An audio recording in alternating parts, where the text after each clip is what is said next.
ana baba mukuru mamugaira navazukuru vese nevana sekuru.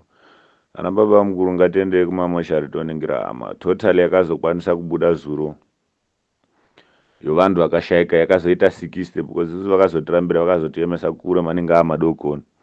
Funga takazotobvapo zvekuma 10:30 tikazotouya kulocation unono tatoona zvakafanana. Esi kuti totali yatakazopuwa yevanhu vakashayika yakaita 60 vakabuda zuro. 60 plus 26 iyana mukaiverenga yese vanhu vazara kumoshariyo. Kuningira hama kakanaka vakapona vakazoita 108 110 ipapo vakapona vakabuda zuro kega. Saka hama dzangu majangu we basa riripo ihombe guwane ngakuende kundopehlenyurwa vantu iyo kumoshari muchibata musoro uchiningira hama yako nguva ichiripo ya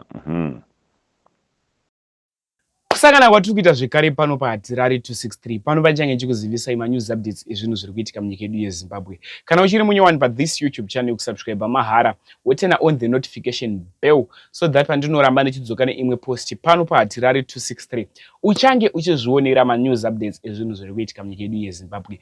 Uyezve malikes enyu akatikoshera zvikuru zvinobatsira kuti vhidhiyo rino iri ringe richifamba kuhama neshamwari nekuburikidza kulike kwaunenge wangoita this video. Ndinofunga manzwa first audio yandatanga kukuzivisai. Pane vasiri kuziva chiitiko ichi ndechevanhu vaimaina zviri illegal kuSouth Africa, zvisiri pamutemo kugovernment yekuSouth Africa. Vanhu ava maforeigners havasi vemuSouth Africa imomo. VekuSouth Africa vanga varipo asi vazhinji maforeigners. So zvisinei vaimaina pamaini inonzi Stilfontein mine iri kuNorth-West Province kuSouth Africa. Ndo kwavaimainira variko ikoko. Zvisinei mapurisa eikoko information iyi yakabuditswa nasomeone akaenda kunomerura chikwata ichi chaita zvekumaina. Zvikanzi kune vanhu vari kumaina zvisiri pamutemo. Saka vanhu ava pavanga vari mugomba vainge vakuramba kubuda nekuti vanga vanzi ari kubuda ari kubva asungwa.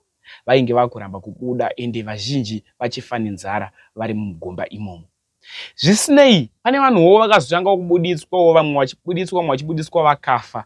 Asi news dzatareceiva nhasi ndedzekuti vazhinji vanga vari mugodhi umu vabuditswa. Kana watanga kunzwa first audio yawatanga kunzwa vabuditswa. Ndichakuisirai mavideos futi vamwe vachibuditswa. Zvavabuditswa kudaro vanhu vazhinji ipapo vafa. Vazhinji vachona vafa. Pane mazita andinawo evamwe vanhu vafa ipapo. Unogona kunge une hama yako iripo ipapo yafa. Saka inini hatirari ndinofarira kuzivisai manews updates nguva iripo. Okasikawo kubatsirikana kana une hama yako yanga iri mugomba umomo wokwanisa kuiwana. Saka kuti mazita aya zviite nyore, zvandichaita ndikuisa link reWhatsApp channel mucomment section. Ndiri kuisa link reWhatsApp channel mucomment section. Saka wakapinda mucomment section uchaona WhatsApp channel link. Wabaya WhatsApp channel link iriri unonobva wanofollowa WhatsApp channel yedu kuzoitira kuti uwane manews updates futi kubva kuWhatsApp channel ende information yemazita yatoveko kudhara. Wangonofollowa hapana usvika uchibvunzwa kuti hatirari chitisira mazita anenge aveko kudhara.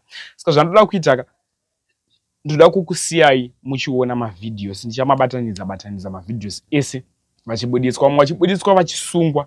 Vadikani kuenda kuSouth Africa haisi nyore, vamwe vari kunoshanda nenzira dzakasiyana siyana. Tichingonamata kuna Mwari kuti Mwari ivai nevana veZimbabwe. Mwari ndavachengetedze vana vemuAfrica. Makesisi atiri kureceiva anorwadza. Vamwe vanhu vari kuenda kunoriska upenyu, vari kuenda kunozviisa upenyu hwavo panguva yakaoma kuti vazame kutsvaga mari nepese pavanogona napo kuSouth Africa. Asi mutsvagiro wanenge waita mari unonyudza. Saka da kuti taura zvadofunga comment section zvanda kuita munguva inoi ini sahatirari ndakukusiyai muchiona mavideos. Ndichitenda zvikuru nesupport yamunopa pano pathis YouTube channel. Rudo rwenyu runotisvitsa kure. Much love.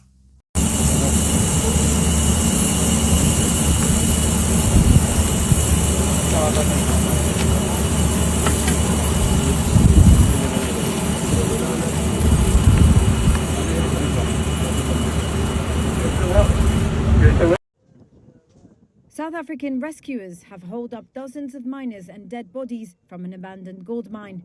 That was according to police on Tuesday, after 2 days of operations at the site in the town of Stilfontein.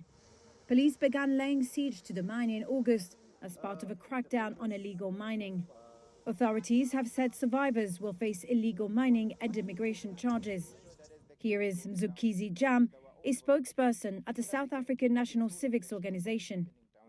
Yesterday they told us that about more than 400 people are still stuck down there, need to be extracted.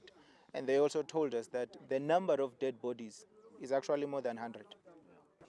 Police had previously cut off food and water supplies in an attempt to force the miners to the surface so they could be arrested.